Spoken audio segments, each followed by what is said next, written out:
그러면 아까 앞서서 지금 이 시기에 뭐 1월부터 조금씩 매수를 해서 네. 가을이나 뭐 올해 넘기기 전에 이렇게 좀 파는 전략을 좀 이야기해 주셨잖아요. 네. 그럼 좀 뭘 모아가면 좋을까요? 모아가자는 거요? 일단 주식이냐 아니면 상품이냐에 좀 다를 것 같아요. 네. 근데 저는 뭐 이런 생각을 좀 하고 있습니다.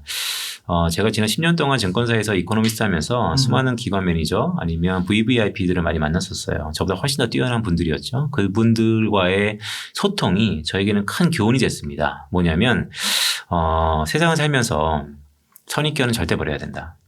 즉, 흔히 이런 게 있어요. 그러니까 자기만의 주장과 자기만의 어떤 철학이 있는 건 매우 중요하죠. 하지만 그것에 너무 매몰돼서 다른 기회들을 나도 모르게 배척하고 있는 것이 아닌가에 대한 우려감이 좀 있는데요. 그런 의미에서 보면 자 지금 주식을 할 것인가 아니면 채권을 할 것인가 금을 할 것인가 코인을 할 것인가 그거에 대해서 저에게 묻는다면 제 답은 딱 하나입니다. 네. 다 해야 됩니다.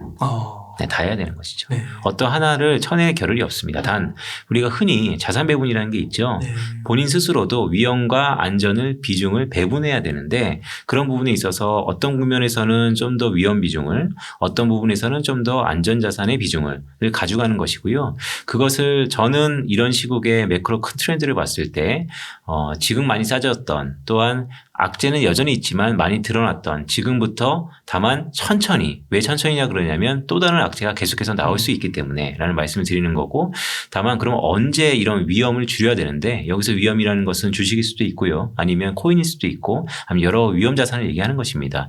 그 연말까지 가져가는 것은 좀 어렵다라는 그런 큰 어떻게 보면 살 때와 팔 때를 조심스럽게 말씀드리는 거고요. 참 이걸 알 수 없는데 제가 알고 있는 이 이벤트로 말씀드리는 거예요. 하지만 어떤 자산을 사야 되냐라고 한다면 결국 한국의 가장 큰 경쟁력을 갖고 있는 건 무엇일까? 결국 반도체를 뺄 수 없다. 네. 물론 그 안에 기판도 있고 여러 가지가 있어요. 하지만 제가 볼 때는 큰 롱텀하게 봤을 때는 반도체가 좀 좋을 것 같다는 말씀을 드리면서 또 한편으로는 요즘에는 다 맞춤 서비스 시대 아닙니까? 나에게 맞는 상품, 나에게 맞는 전략이 매우 중요합니다. 그런 의미에서 최근 우리 시장에서 가장 트렌드가 뭐냐라고 하면 ETF예요. 펀드를 주식처럼 사고 팔 수 있는 상품, ETF라는 것이죠. 거래 수수료가 매우 쌉니다. 그리고 테마형도 전 즐비하고 있고요. 그런데 제가 꼭 이렇게 자랑하는 건 아닌데 제가 속해 있는 두물머리에서 ETF가 하나 있는데요. 네. 그러니까 ETF의 총 집합인 EMP라는 게 있어요. ETF를 모아놔서 펀드를 만들면 EMP거든요. 근데 그 EMP 펀드 중에 불리오 펀드라는 게 있어요. 네. 그게 연초 대비 수익률 1등입니다. 네, 왜 1등일 수 있냐면 결국 어떠한 개별적인 펀드 매니저가 자기의 생각으로 어떤 자산을 선취하는 것도 매우 중요하지만 저희는 이 AI 테크 알고리즘으로 이것을 다 구분하기 때문에 그러니까 AI가 들어가는 것이죠. 그래서 좀 더 중립적인 포트폴리오를 짤 수 있는 것 같아요. 자산 배분은. 그래서 그런 걸 놓고 봤을 때 지난 3개월 동안에는 가장 수익률이 좋더라라고 해서 제가 오늘 질문지를 좀 받고 잠깐 확인하고 왔어요. 네. 저희가 한 달에 한 번씩 리밸런싱이라고 그래서 종목들 좀 바꾸거든요. 그런데 저희가 갖고 있는 이 불리오 펀드가 좀 어려운 부분인데 레이 달리오의 올레더 전략이 있잖아요. 올레더 전략이라는 게 미국의 100년 역사에서 위험과 안전자산을 어느 비중으로 가져가는 게 가장 수익률이 좋았다라고 버진 한 6대4 정도거든요. 네. 그런 전략 플러스 위험이 6이네. 네, 그렇죠. 그러니까 주식을 미국 주식 중심으로 한 60%를 가져가고 네, 안전자산인 채권 중심으로 한 40%를 가져가고 되게 러프하게 말씀드리는 겁니다. 그렇다면 지난 100년의 역사 동안에서 가장 수익률이 좋았다라는 게 올웨더 전략이에요. 거기다가 최근에 우리가 보는 모멘텀이라든지 밸류 그로스 같은 계속해서 가격이 높아지고 있는 거, 그 높아진 가격에 그러니까 오르는 말에 올라타라, 뛰는 말에 올라타라라는 전략이 하나 있고 또한 가장 싼 주식을 선별하는 이 세 가지 전략을 믹스한 게 저희 불리오 전략이에요. 네. 그러니까 전략 오브 전략 펀드인 것이죠. 하나의 전략을 피는 것보다 전략끼리의 믹스가 좀 더 나은 퍼포먼스를 보일 수 있다라는 전략인데 그런 전략이 오늘 이번 달에 어떤 그 ETF들을 많이 편입했나고 쭉 봤더니 아이러니하게도 신흥국이에요.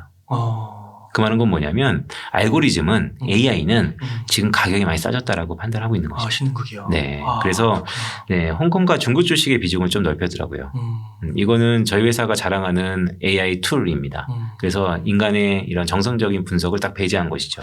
그러니까 인간의 감정으로는 못 낼 것 같은데요, 신흥국. 그렇죠. 최근에 이제 홍콩 증시는 한 이틀 정도 반등했지만 네. 최근에 중국과 홍콩의 내림세를 보면 네. 손이 잘 안 나가죠. 그렇죠. 그런데 이런 알고리즘은 아. 이때 이제 추천해 주는 겁니다. 아. 그렇기 때문에 저희가 위험을 조금 줄일 수 있는 것이고요. 그래서 모두에 말씀드렸던 것처럼 뭘 사야 됩니까? 어떤 자기가 뚜렷한 전망과 비전과 철학을 갖고 어떤 한 종목을 쭉 매입하는 것도 매우 좋습니다. 결국 세상은 정답이 없으니까요. 하지만 지금같이 변동성 장애, 박스 피해 좀 불확실하다라고 한다면 포트폴리오의 한 축에는 이런 자산은 좀 어떨까라고 저희는 제가 얘기하는 건 아니고 이미 이런 여의도에서 판매사, 자산운용사들이 저희한테 러브콜을 보내고 있어요.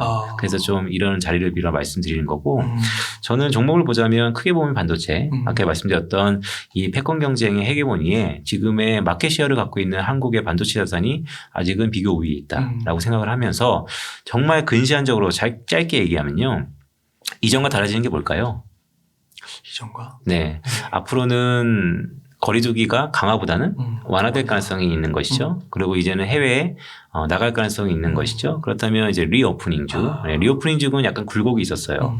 오미크론과 델타 변이가 나타나면서 약간의 업앤다운이 있었는데 다시 한번 정고점 트라이는 분명히 가능하다라는 측면에서 짧게는 리오프닝주, 좀 롱텀하게 보기에는 반도체 관련된 산업과 종목을 좀 더 주목해야 된다는 말씀을 드리면서 그럼에도 불구하고 이렇게 너무나 변동성이 큰데 개별적인 나의 철학이 과연 맞을까? 그러면 뭔가 해치스럽게 보험스럽게 어떤 알고리즘 툴로 들어가고 어느 정도 적당한 수익률을 보는 상품은 없을까? 그런 자산은 없을까라고 하면 저희 블리오 펀드, ETF 펀드가 좀 괜찮지 않을까? 좋은 것 같습니다.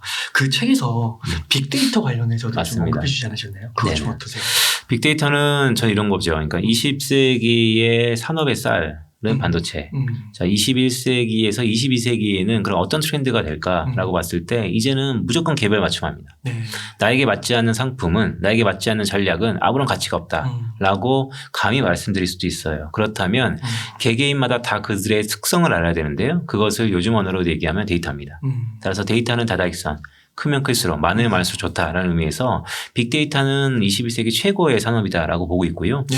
그런 빅데이터가 안 들어가는 산업이 없을 겁니다. 그게 엄청나게 부가가치를 낼 것 같아서 저는 빅데이터 산업이 매우 중요하다라고 보고 있고 실제 이 데이터를 핸들링하는 걸 떠나서 데이터를 모으고 데이터를 가질 수 있는 산업에서의 투자들이 많이 일어나고 있어요. 그래서 그런 부분들을 매우 중요하고 저는 그런 빅데이터를 활용해서 그 전에 증권사에 있었던 이 이코노미스트의 툴을 좀 더 접목시키는 과정을 갖고 있고요.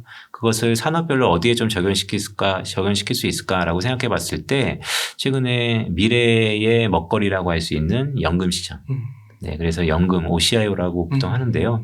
그러니까 CIO라는 게 어떤 회사의 투자를 담당하는 치프 오피서예요. 네. 거기에 거기에 아웃소스, 그러니까 외주를 주는 기능을 저희가 조금 담당해서 해주는 OCIO 산업의 이런 빅데이터의 AI 툴을 갖고 좀 접목시키는 일을 하고 있습니다. 네. 이게 방송이 아무래도 이제 들으시는 분들 가운데서 이런 변동성이 좀 큰 장을 좀 맞이하시는 분이 별로 없을 것 같아서. 많지 않죠. 왜냐하면 지난 2년 동안에 주식시장에 들어가셨던 분들은 주식 생각보다 쉬운데 왜 이렇게 어려워했었지? 라고 생각하시는 분들도 간혹 있으세요. 근데 이럴 때일수록 이제는 옥석가리의와 진건성과 나오는 것이고요. 절대 경거만동하면 안 됩니다. 제가 드리는 이 뷰도 결국 저는 이제 구독형 전망이라는 말씀을 드려요. 구독형 전망은 뭐냐면요. 오늘 작가님하고 저랑 참 연을 맺었잖아요. 그럼 이제 주기적으로 볼 가능성이 높아요. 왜냐하면 저의 전망이 제 의견이 맞고 틀린 걸 떠나서 저는 이런 것이거든요. 제가 점쟁이랑 다른 것은 1, 2, 3의 이유가 있어서요. 근거가 있어서 이렇게 봅니다라는 것입니다. 그렇다면 그 근거가 다음 달에 아니면 다다음 달에 아니면 몇 주 뒤에 과연 바뀌었느냐 안 바뀌었느냐에 따라서 그럼 결론은 똑같으냐 안 똑같으냐 이런 전망들이 제가 배웠던 지난 10년 동안의 툴입니다. 저는 2년 전부터 주식시장에 뛰어들었던 분들 저는 그게 분명 성공의 첫 단추를 꼈다라고 자신 있게 말씀드릴 수 있고요. 다만 이제부터는 자기만의 노하우와 전략이 필요한데요. 그렇다면 앞에 말씀드렸던 본인만의 가정을 세워보고 맞고 틀린 것도 중요하지만 그보다 결론을 내는 연습을 해야 됩니다. 이럴 수도 있고 저럴 수도 있는 건 세상마다 다반하잖아요. 하지만 자기가 보는 1, 2, 3의 논리를 갖고 근거를 갖고 이럴 것이다. 자, 그게 시간이 지났을 때 이게 맞았다 틀렸다. 그러면서 그것의 전략을 좀 더 맞춰가는 과정이 매우 필요하지 않을까 하고 있습니다. 네. 그러면 그 앞서서 조금씩 사라고 했잖아요. 네네. 이게 갑자기 너무 그 프로페셔널한 말씀을 하시다가 제가 너무 이게 네네. 수준 낮은 질문을 아닙니다. 하셨는데 네네. 그 조금씩 모아가라고 하셨는데 혹시 그 조금씩이라는 걸 조금 더 정량화할 수가 있을까요? 아, 네. 그러니까 최근에 네. 이것도 제가 그냥 사례를 말씀드릴게요. 아, 네. 왜냐하면 제가 이제 두물머리라는 회사에 있는데요. 음. 거기 회사가 이제 자문 라이센스가 있어서 자문사를 자회사를 갖고 있어요. 네. 그리고 저는 이제 AI 컨설팅업을 시작을 했어요. 네. 그러다 보면 물론 이제 불특정 다수를 다 해드릴 수는 없고요. 저희도 이게 비즈니스다 보니까 네. 조금 고액의 자산가들이라든지 아니면 기업 대상으로 해드리는데요. 다 이렇게 반문이 있으세요. 오케이, 콜. 당신의 뷰를 콜할 수 있다. 내가 바이할 수 있다. 단 천천히 사라는 것은 너무 러프하다. 좀 더 스페시픽하게 좀 자세하게 알려달라. 진짜 물어봐요. 네, 물어보죠. 왜냐면 그럼 저는 이런 말씀 드려요. 예를 들어서 1년에 1억 원어치 주식을 살 거면 결국 올해는 3, 4, 5월 달에 다 사셔야 되는데 3, 4, 5월 달을 정확히 3,300만 원씩 나눠 사세요. 라는 말씀 드리는 거죠. 제가 생각하는 천천히는 이 시기에 1년치를 다 사셔라 라는 말씀 드리면서 다만 3월 달에 1억, 4월 달에 빵, 5월 달에 빵이 아니고요. 나눠서 사셔라 라는 말씀 드리는 거죠. 아, 그렇군요. 그렇게 해서 반도체 섹터, 그리고 빅데이터 분야, 그리고 EMP 분류 펀드. 네. 네, 이렇게 세 가지를 좀 언급해 주셨는데. 그리고 되게 짧게는 리오프닝주. 리오프닝주 짧게는. 네, 꼭 한번 참고해 보시면 너무 좋을 것 같습니다.